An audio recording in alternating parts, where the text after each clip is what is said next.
Hi everyone, this is Andre Roman. I'm the CEO of Atlas Intel. Welcome to a new edition of Atlas Deep Dive. And tonight, joining me for the first time, we have our new team of political analysts. Welcome, Stephanie and Shane. I would like to ask you to introduce yourselves. Shane is American. Stephanie was born in the US but is Brazilian, right? They're both really talented, really smart, and I think we're going to have lots of fun together analyzing data on US politics and not only. So why don't you guys introduce yourselves? After you, Stephanie. Sure. Hi, everybody. I'm Stephanie. I started with Atlas Intel a couple of months ago, and I've been focusing on everything U.S. coverage related, so all the national polls that we conduct and all the analysis, interpretation that goes behind that, and really understanding what everyone in the U.S. is thinking about the many developments that are occurring. So my name's Shane Baldwin, and I met Andre because we went to the same college. I just graduated this May. And I'm excited to be here at Atlas covering U.S. politics, especially from D.C., where I'll really be able to hopefully stay ahead of the curve and stay up to date. And tonight, we'll be talking about the fallout from the Epstein scandal. We have lots of things to cover, so let's dive right into the data. This was a survey we conducted between the 13th and the 18th of July. We have a sample size that's quite decent, 1,935 respondents, representative of the adult population in the US. So this is not a likely voter poll. Why do we generally prefer to do adult population polls rather than likely voter polls at this point in time?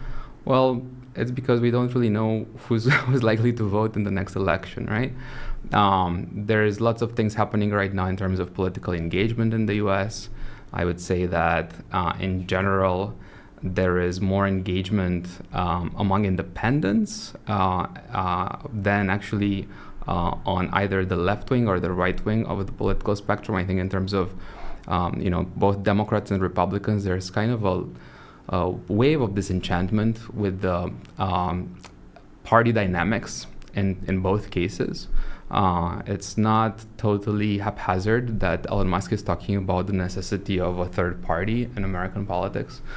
So that makes it such that it's preferable to my mind right now to be thinking about the entire US population and as opposed to who's going to vote in the next election that we are quite far from starting to model at this point in time, right?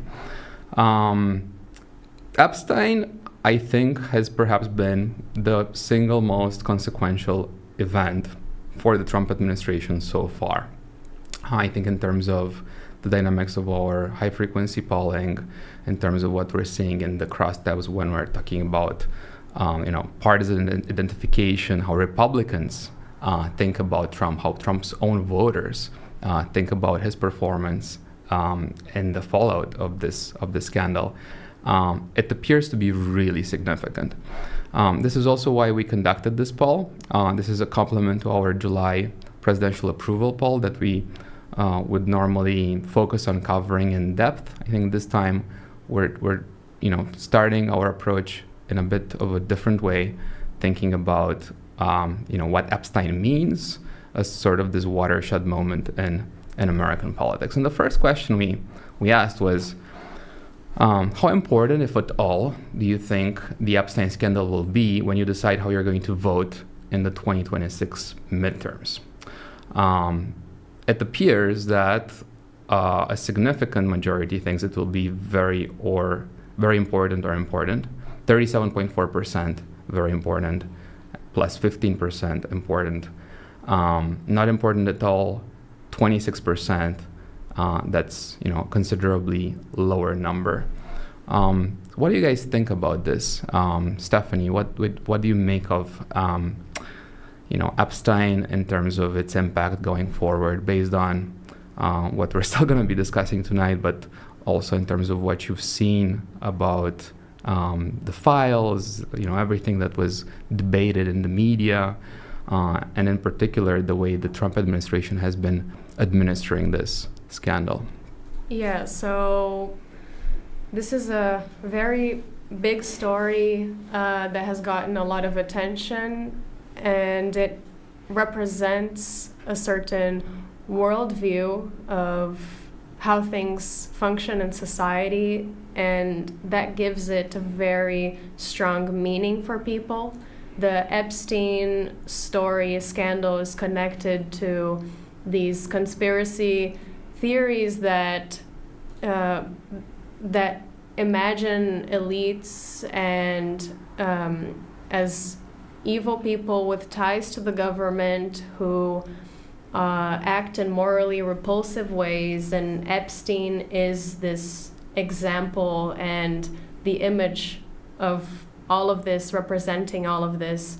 And it is fundamentally connected to an idea of distrust in the American government and with the members that are administering the American society. And what Trump did with this information is that he sort of provided a change from this scenario, and he offered the chance for the American people to hold these elites accountable and really get to the bottom of who they were, to expose them, to change the status quo. His campaign is all about, being sort of anti-establishment and different. And, all members from his administration, including Pam Bondi, Kash Patel, Dan Bongino, they were all sort of in this narrative and promising that there were going to be changes on this front, and sort of capitalizing on this narrative of us versus them being the elites, us being the American people. The elites are taking advantage of the American people. And now, there has been, the announcement that there will be, no further release of the information regarding the Epstein files, and it was not what people were expecting or wanting out of these investigations, and there is this sort of disappointment and betrayal in a way. The people were expecting more, a more productive, management of this case, and it is not what they received. So it really, hits deep and impacts the core of many people's perceptions of how the world is working. You mentioned the word conspiracy theory, and to me, it's a word that I find difficult to use in this case, because lots of the elements we know for sure about Epstein are extremely problematic and do connect him to, the reality of how elite politics works in the U.S. I mean, this guy was connected through some of the most powerful people in society, not only in politics, but also in business. And it appears to be the case that this leaves, lots of things to hide, in the aftermath of his death, right? And when you have the sort of inability or the lack of political will to really get to the bottom of everything that happened, to really investigate everything properly, to really put out there all the documents that exist,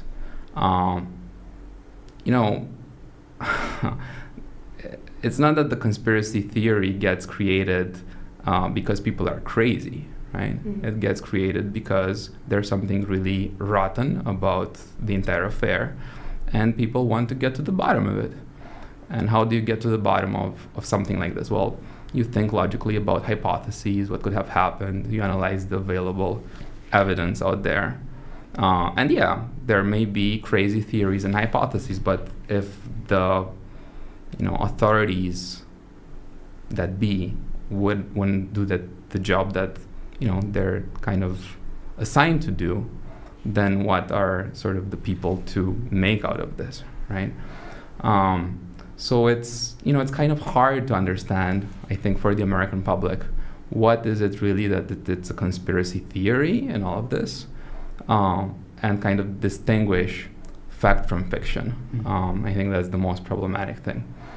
And so when you have the Trump administration kind of all of a sudden changing its discourse from saying, we will release the client list and we will get to the bottom of everything and we will show you, what the truth was, to saying this was all a hoax, that only reinforces, suspicions. But I would not say that it, it's all a conspiracy. There appears to be something really important there, so important or so problematic that this information doesn't really come out to the public, right? And I think what's really interesting in the survey we're looking today is that more and more we're seeing sort of perceptions converge across the political spectrum and some sort of consensus forming in terms of what's really important for the public to know, and what are some elements that pretty much everyone tends to agree on. I think that's one of the more interesting elements of what we'll be analyzing here. The second question we asked, and this is really interesting because it marks a change from before. So it used to be the case in the election campaign that the Republicans were out there asking for the truth to come to the surface, asking for the Epstein files, making all sorts of allegations around the Democratic establishment and its ties to Epstein. Hunter Biden really helped, in terms of being sort of a symbol of moral decadence in a way that Epstein was also a symbol of moral decadence. And look at this, when we ask today, which party do you believe is more committed to uncovering the full truth about the Epstein scandal? Well, both parties are kind of compromised, so neither party is the answer for a majority of Americans, 51.3%. But then in second, the Democrats appear with 32.8%, and then the Republicans only score 10.2%. So only 10.2% of the American public today thinks that the Republicans are more committed than the Democrats in terms of uncovering the full truth about Epstein. This seems to be really world of change, right, Shane, as to in terms of what we were saying before the election. Yeah, I think notably you have Democrats like Senators Durbin and Wyden leading a charge to, like, an organized charge to hopefully allow Congress to further investigate the files. And then this percentage of Republicans, there's Representative Thomas Massey working with Democrat Ro Khanna to work on trying to have a vote next week on getting Congress access to the files. So some Republicans, when they only see one House member really making a charge and it's not coming from Trump and his administration, they might be skeptical that their leadership is gonna continue to pursue it. But 51% thinking that neither party, I think, also shows how the Democrats aren't uniting together to amplify this kind of communication debacle between Trump, especially Pam Bondi, and Kash Patel. So that's somewhat promising, I think, for the Republicans, actually, because the Democrats aren't totally unified on this issue either. But look at what the Republicans think about this. So if we look at the crosstabs on this question, among Republicans, only 20% of them, less than 20%, 19% of them think that the Republican Party is more committed to bringing out the truth about Epstein than the Democrats. So they don't even have a majority within their own partisan base. As opposed to among Democrats, 78% of Democrats think that the Democrats are more forthcoming about investigating what really happened. So basically the Republicans themselves, the Republican base, thinks that their own party isn't really committed to this anymore. To me, that sounds like a huge credibility problem at this point, right? They would not answer that, so Republicans would not answer that the Democrats are. They would say neither. Right. Yeah. But it's still quite indicative of, the state of spirit within the Republican Party right now. And then we come to one of the most important questions, which is what really happened to Jeffrey Epstein? Do you believe Epstein killed himself? For 60.3% of the American public, the answer is no, he didn't. And only for 16.8% it is yes, he did, which is the official line, right? And 23% say don't know. So how do we reconcile, the view of the American public on this with the official position of, the Justice Department, the entire government, and what are the implications? Do we see significant implications from this on what comes next in terms of, the political toll this has on this administration? What do you think, Stephanie? Yeah, 60.3% is a very high number, and also a high number of don't knows, relatively speaking. And we see really there is a lot of uncertainty as to what happened, and there was this recent video released, the footage that was called raw footage released by the government, and it captured the cell where Jeffrey Epstein was staying, and it was sort of aimed at providing evidence that in fact it was death by suicide. But investigations into that footage revealed, some of them concluded that there were modifications made to that footage, and so that only added fuel to the fire, and speculations that in fact there is some sort of potential cover-up, or not all of the information is being shared, is being released. And especially in the online world, this type of information and revelation about the modification of the footage spreads very quickly and can gather a lot of attention, especially among Trump supporters that are engaged with this story and following it. And so it really just emphasizes and builds on to the desire that people have to know what is behind all of this. Shane, what do you think? I think obviously it's important to kind of separate how this theory that's been obviously popular in the last month, because the FBI has released the information of there's this 1 minute gap, which this week it seems like it's 1 to 3 minutes, and it's kind of the idea that the American people are a little frustrated with the idea that, we're supposed to believe that we just want more information of what this gap is. And I think the reaction has been frustration with thinking, a tweet on this matter will suffice to move on, because Trump's obviously trying to move on from this topic, despite some things he did today of hoping to get grand jury testimony for the files. But I just think it's important to separate this issue from the larger discussion, which I think has been getting those files to the American public, either through Congress or the president. What's interesting here as well is that unlike other questions where we used to see a huge partisan divide, not anymore. It's not the case that Democrats really think differently about this question than Republicans or independents.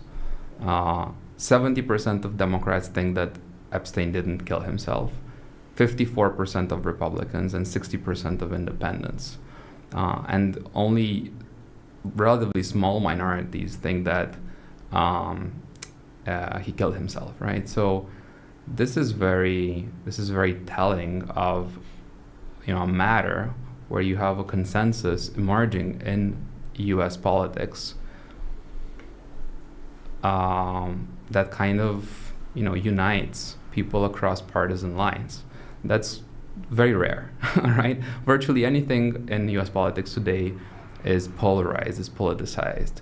If you think about immigration, defense policy, values, conservative versus progressive values, managing virtually any topic, dealing with foreign leaders, there's always a Democrat position and a Republican position, and in this case, it appears to be a fact that Republicans and Democrats really don't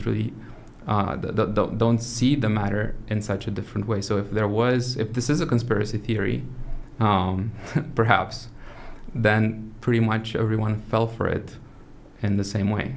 A majority of Democrats, Republicans, and independents feel pretty much the same and have a huge distrust as to what they're being told by their leaders.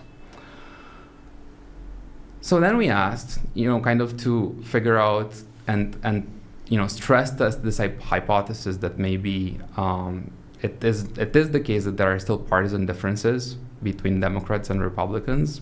We asked the question on Bill Clinton's past association with Jeffrey Epstein, and then we asked the same question thinking about Donald Trump's past association or alleged past association with him. And this is really quite cool. When we ask about Bill Clinton, 64.8% of Americans say that this relationship should be investigated further, that it has not been sufficiently examined.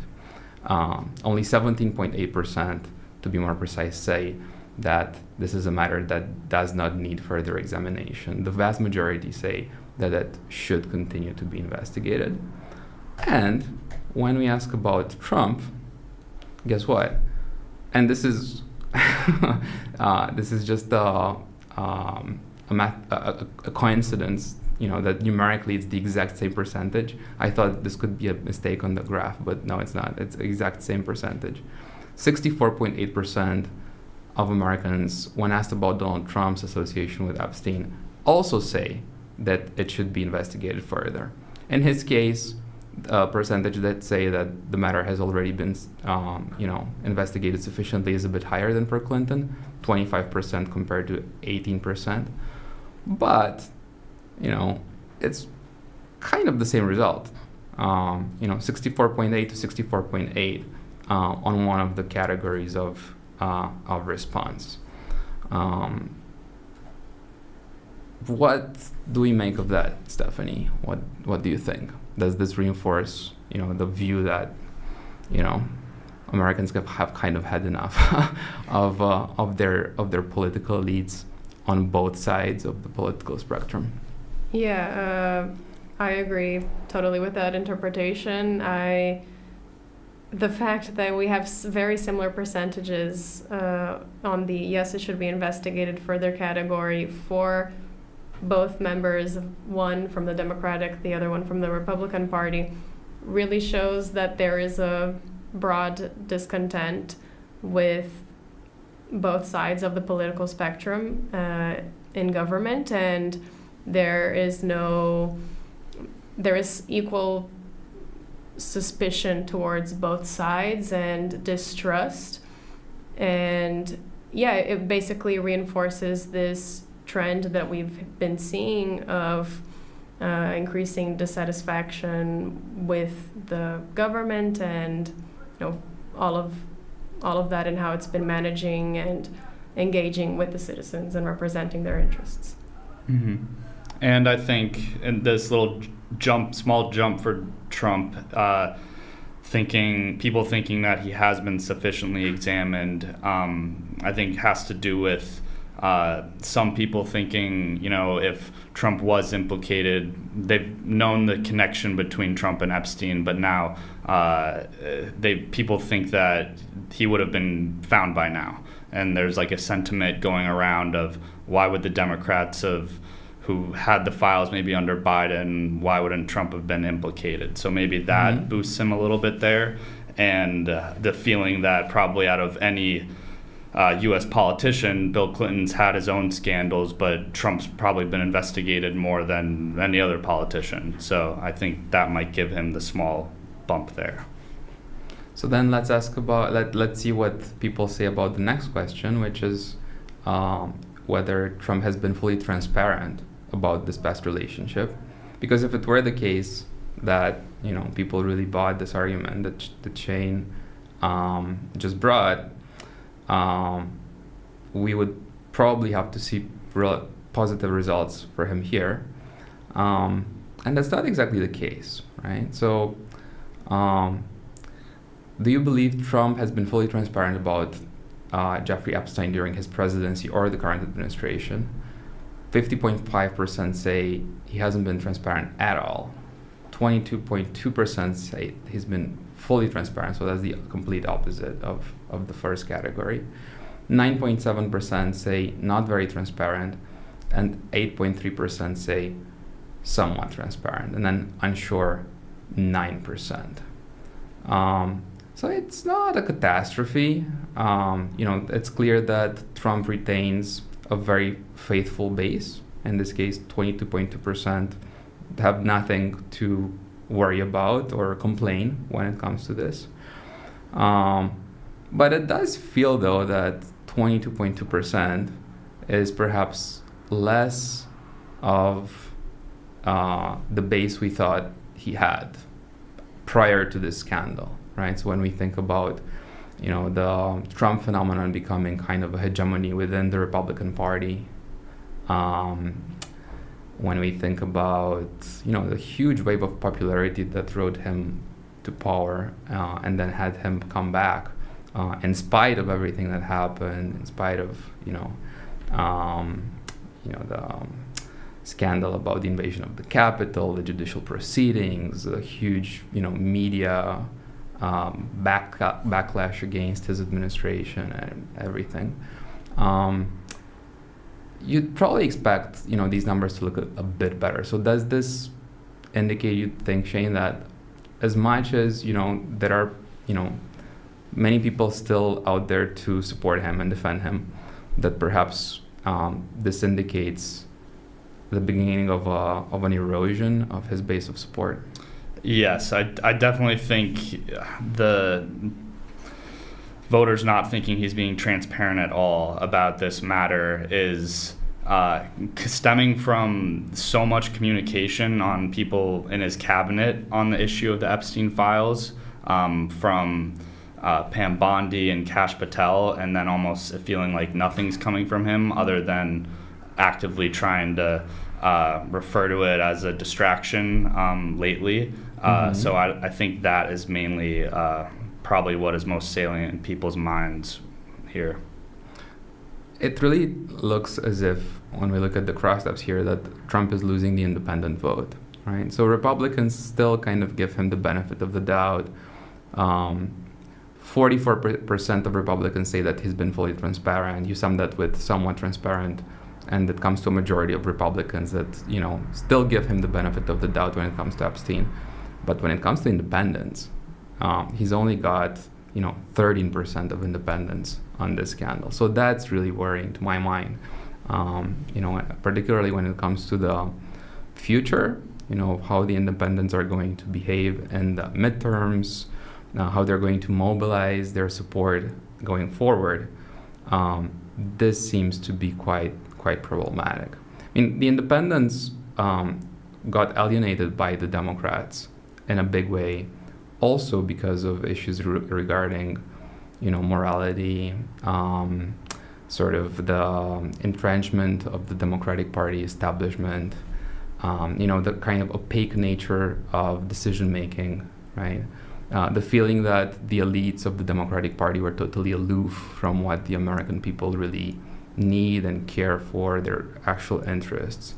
That also drove kind of a large chunk of the Democratic base. So it's kind of triggered a shift in partisanship from Democrats to independents and from independents to Republicans. So it's very clear when you look at survey data on this over the past decade.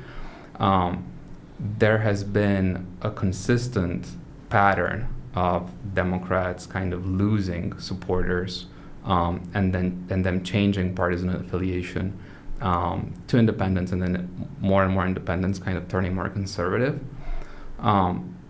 And it was very much driven, I think, by issues regarding trust, trust in the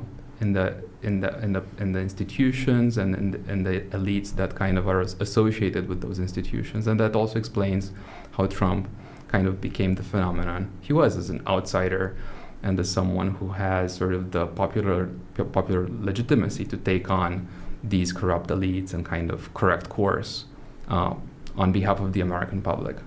So now when you see independents kind of shifting away from Trump as a result of a crisis of confidence into his behavior, it kind of begs the question as to whether this is not, just a temporary storm, but something that is much more crucial and fundamental about the way the American politics will work going forward. If it's really a huge crisis of confidence into what Trump represents, then maybe, this is the beginning of a new development in U.S. politics. If only the Democrats had more competent leaders, more charismatic leaders, if only they were more in tune with what voters really think. As Shane pointed out, they're not even able, on this particular scandal, I don't think they're able to put out a discourse that's particularly convincing, because of their own association, because of their own leaders' associations with Epstein before, because of how they kind of instrumentalized this, or failed to, have an adequate behavior on this before. But even so, it seems like a reset in terms of the moral credibility that Trump had in front of his own supporters, particularly those that tend to have a more independent bend in terms of how they think about politics. And then we ask, should the Trump administration release additional documents related to the Epstein case, even if redacted, to protect victims' identities? And here we can already tell that Republicans, Democrats, Independents think the same way, because 86% of the American public says, yes, please release all possible documents. So it's pretty much virtually everyone in the US saying that more should be released, and the administration is really being pressured from all sides to do this. I think this is perhaps the single most worrying result in this poll for Trump. Well, perhaps the second most worrying. We're still going to get the one that I think is the most worrying of all.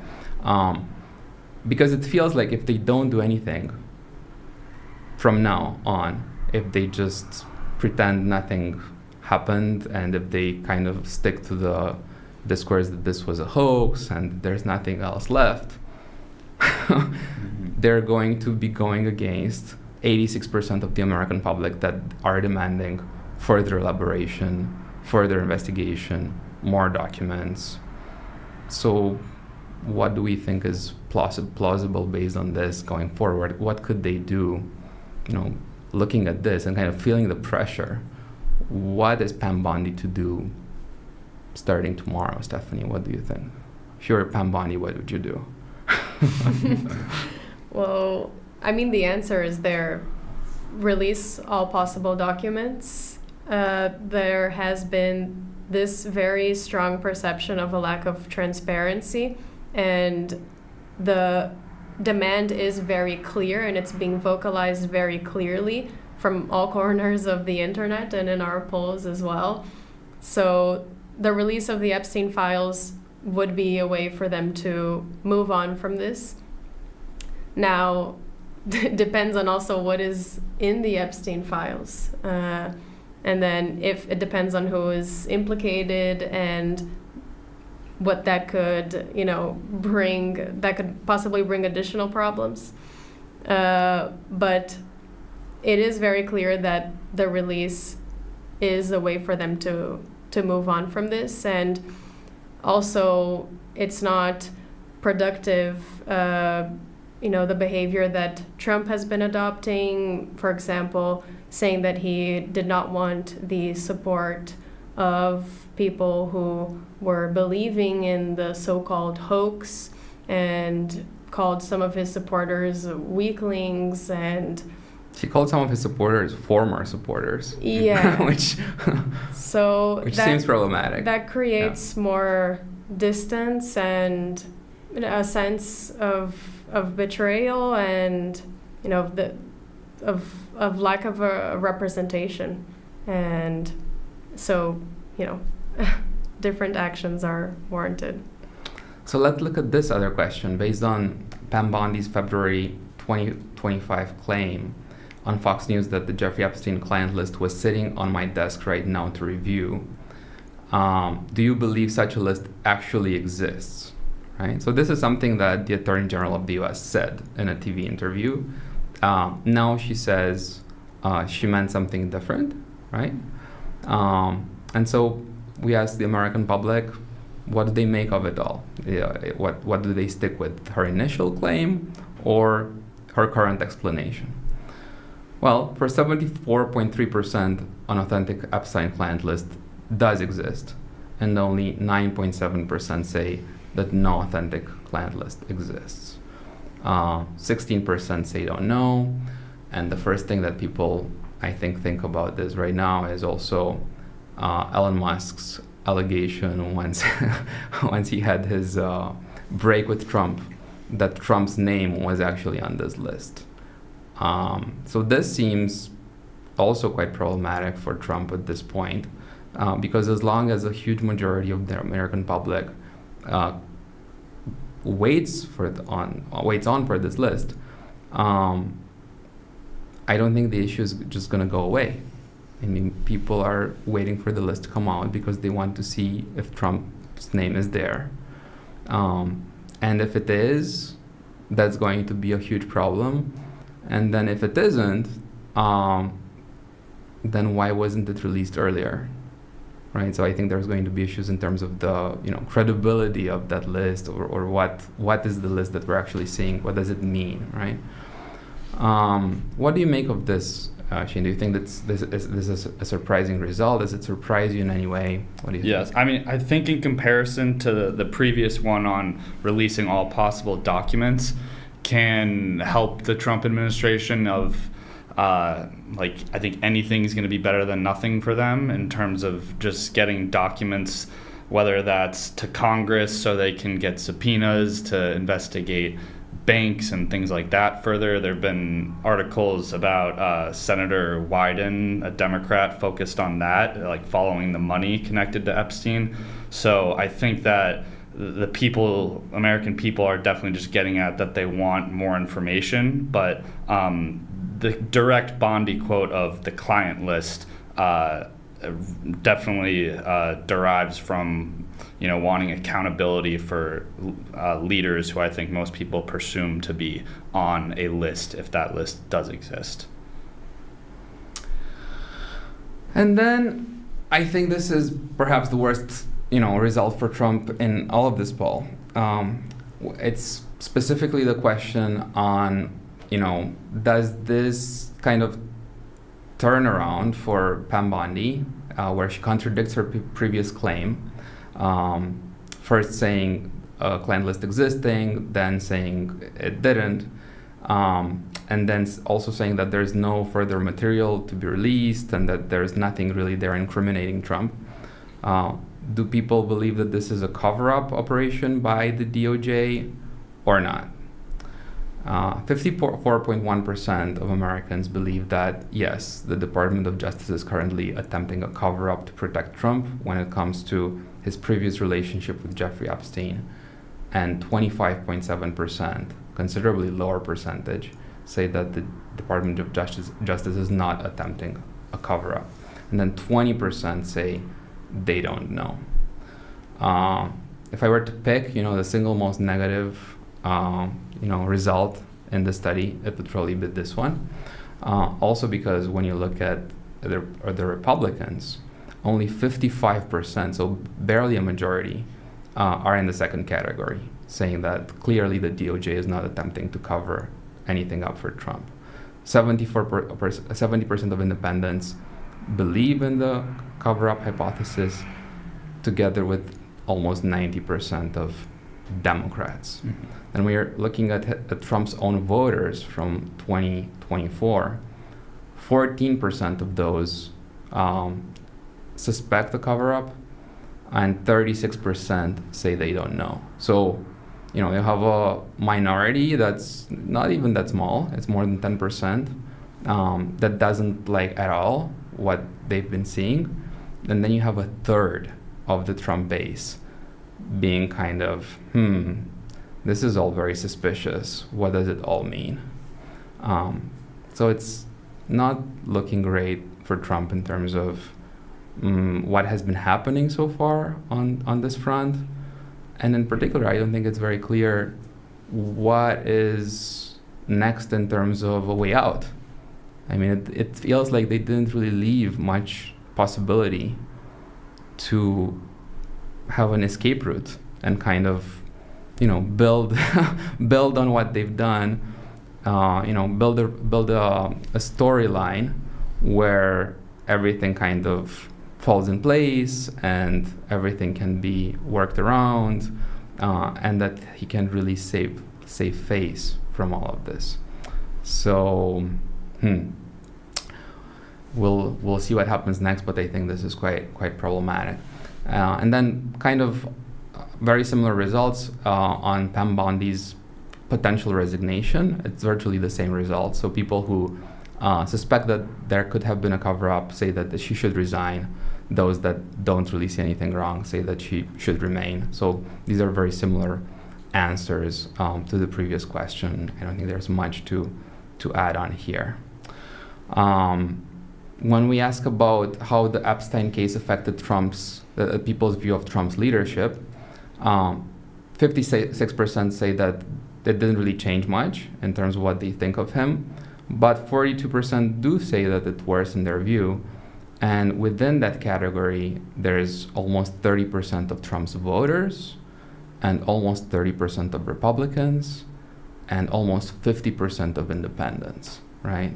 So the fact that you see no change there is virtually because, for Democrats, they already had a quite a poor image of Trump, so it didn't change much. But when you think about, the percentages of change within his own supporters, within the Trump supporters that voted for him, among Republicans, among independents that have a more conservative bent, the fact that you see such high percentages of worse, in my view, I would say is quite significant, right?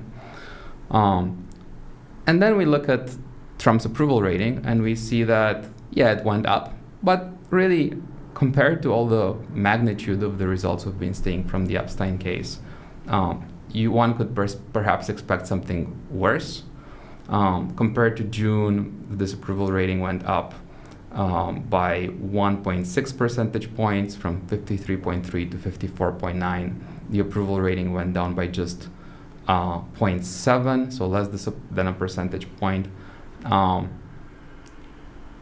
It's very little, right, compared to what we see before. So if a third of Republicans didn't really like what they saw in terms of the management of the Epstein case, shouldn't we expect, Stephanie, that the disapproval rating should perhaps hike up even more?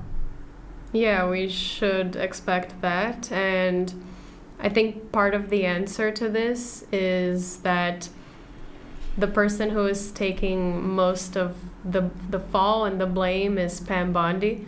If we look at the image, the negative and positive image that people have of her, the jump that we see in our polls and in our other research is very significant. Mm-hmm. And it really shows how she is very at the center of this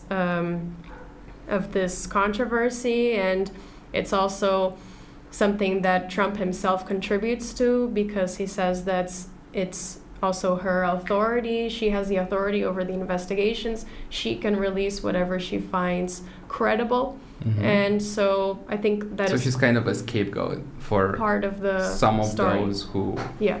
want to believe Trump and want to defend him and say, well, it's been really poorly managed because if only Pam Bondi would be communicating better and being more credible and more professional, then we wouldn't have this kind of backlash in society and a huge PR issue to deal with, right?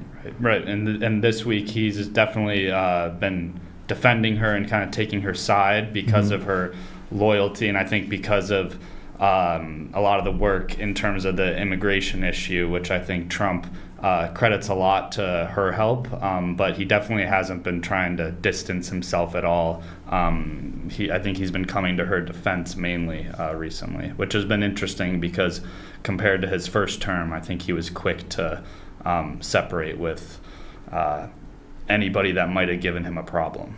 And here is also, we have a graph that kind of explains why.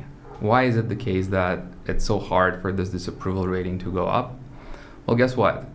It's because within Republicans, among Republicans and among Democrats, virtually nothing ever changes, right? So you have this huge scandal, and among Republicans, the approval rating actually ticked up by 2 percentage points compared to the previous month.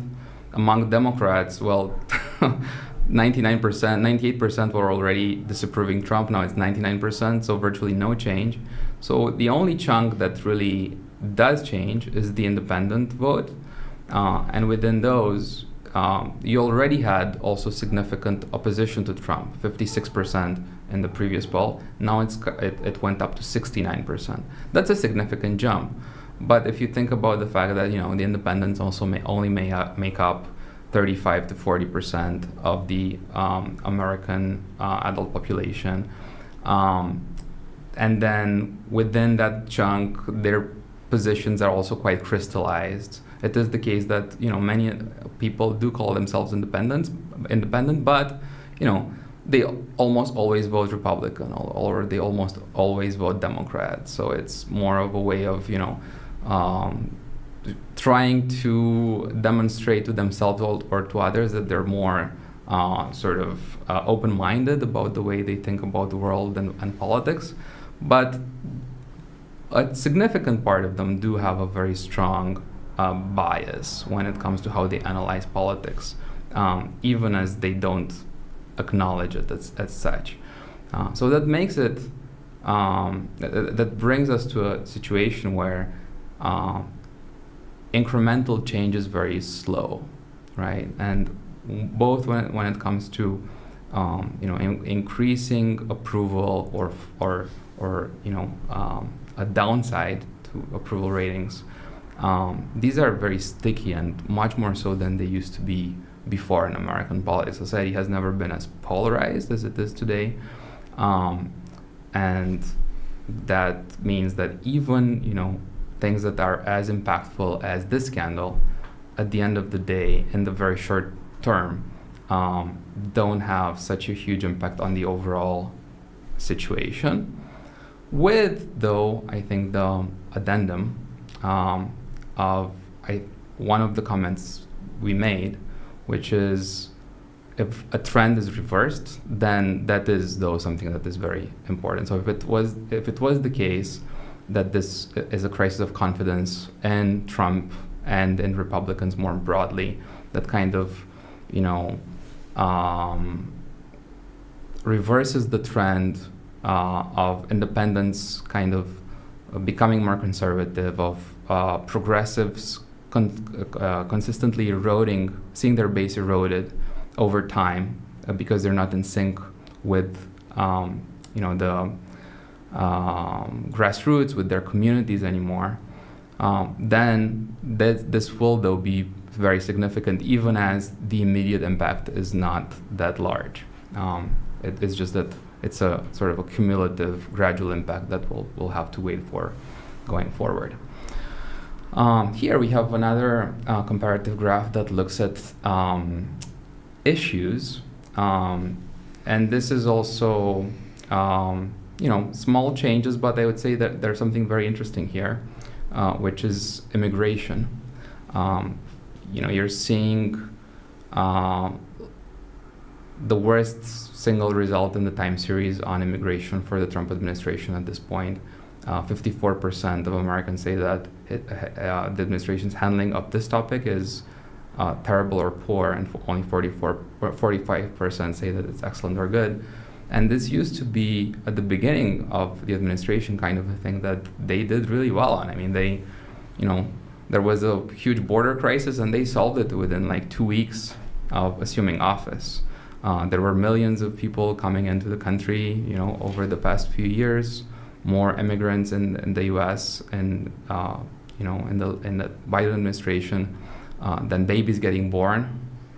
It's kind of staggering statistics, and they were brought under control super fast, and so it was very much a success story at the beginning, and it was also in the data. This was reflected in the data we were collecting. Right, it was the single best issue for the Trump administration early on, and now you're seeing immigration not really being that huge story of success anymore.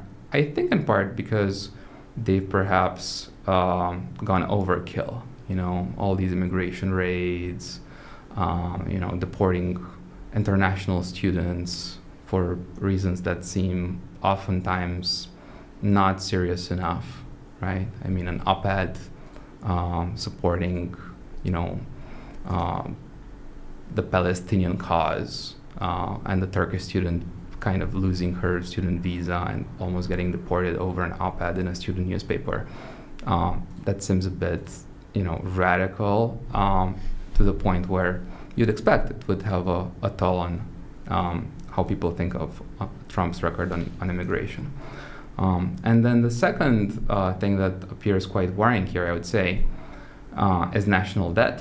One of the big recent debates, the things go really fast. So, you have Iran, you have the tax bill, you have now Epstein. So it feels like we're always onto something new, or running really fast to the new event. But when Elon Musk exited the government, he exited because of his opposition to the tax bill, and you can see that also crystallizing here, a wide majority saying that, almost 60%, considering that Trump's dealing of the national debt is not great. And what does it all kind of sum up to? Well, the next important thing to watch, the next big test really for this administration in terms of it being able to really carry on with its agenda, are the midterms. And right now, our generic ballot scenario looks like this. The Democratic candidate has the preference of 51.3% of the American adult population today, and the Republican candidate has the preference of 42.7%. If we're to compare this to the result of the midterms from 4 years back, when Republicans won by like 3 percentage points, for to compare with Trump's win of the national popular vote by more than 1.5 points, this is a significant reversal, and it kind of feels vindictive. It feels like there are some people there that voted for Trump and now kind of want to take revenge because they don't like what they're seeing. And the crosstabs, that's visible as well. 62% of independents in particular saying that they would vote for the Democratic candidate, and only 25% of independents saying that they would vote for the Republican candidate. So I think it really boils down to, can Trump really reverse course with the independent or moderate vote going forward? What do you guys think? Do you think that the administration will sense urgency in terms of admitting because a lot of what I feel is happening right now, also because there's lots of polls that are coming out that are very positive for Trump. You have Rasmussen, you have some of the more Republican-aligned pollsters with positive approval ratings, kind of as evidence that everything is great, everything is fine, we're doing amazing. You have the Truth Social, social network, where people kind of hear always reinforcing messages of what they already believe. You have Trump, always projecting that sense of control and confidence, and everything is going great. So it appears to me that at this point, one of the risks, the most important risks for this administration, is kind of entering a denial mode, where they don't understand that there's increasing opposition to, I wouldn't even say the agenda, I would say the way the agenda is being carried out, in terms of the discourse, the rhetoric, the way of carrying out the agenda, perhaps even more than the content of it, right? And sometimes perhaps the feeling that they're a bit incompetent in terms of not really knowing what they're doing. I mean, the tariffs, for example. There's a significant chunk of the American public that wants to bring manufacturing jobs back, that wants to deal with China's hegemony in the world, emerging hegemony in Asia at least, but is a haphazard tariff that's being adopted and then canceled every day. The best way of dealing with it is fighting with American allies in Europe and NATO. The best way of convincing those allies to do what you want is also kind of fighting with everyone at the same time, a good idea in terms of advancing your agenda. So it feels to me that all of these elements that kind of make sense in terms of a constructive critique that can help the administration course correct. It feels to me that they're perhaps a bit oblivious to really trying to understand whether this is even taking place, and if it's not an issue on their radar, then how are they even going to start solving it, right? I think this is one of the bigger dangers for the administration going forward. So what do you guys think? Do you think they will start understanding that this is an issue and perhaps trying to moderate, and how would that look like? What would they have to do? I mean, you have indications that some of that is reaching Trump and the administration. For example, on the immigration front, you had the administration temporarily pause immigration raids in the sort of farm and hotel industry, agricultural industry. You also have here, in this case, with the Epstein files, now Trump issued an order for Bondi to request the release of some additional materials on the Epstein case, subject to court approval. And even on the tariffs, you see some kind of flip-flopping, threatening, but then reversing the threats. And so there is some indication that... So there's pragmatism left at the end of the day within the administration.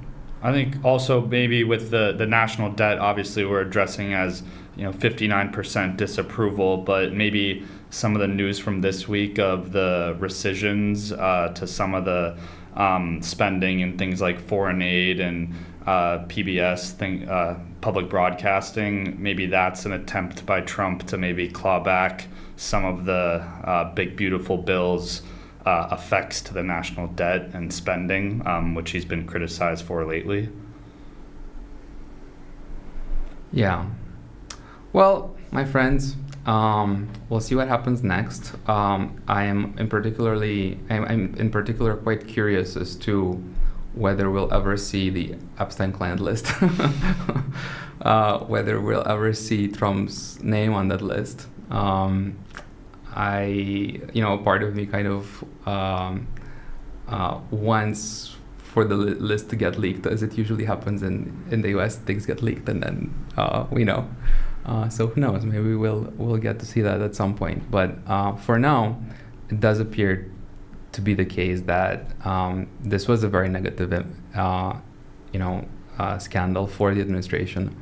I don't think that the political cost of it has been consumed entirely, and so this will provide us with more work. We'll have to figure out, we'll have to keep measuring and try to figure out how things move on from here.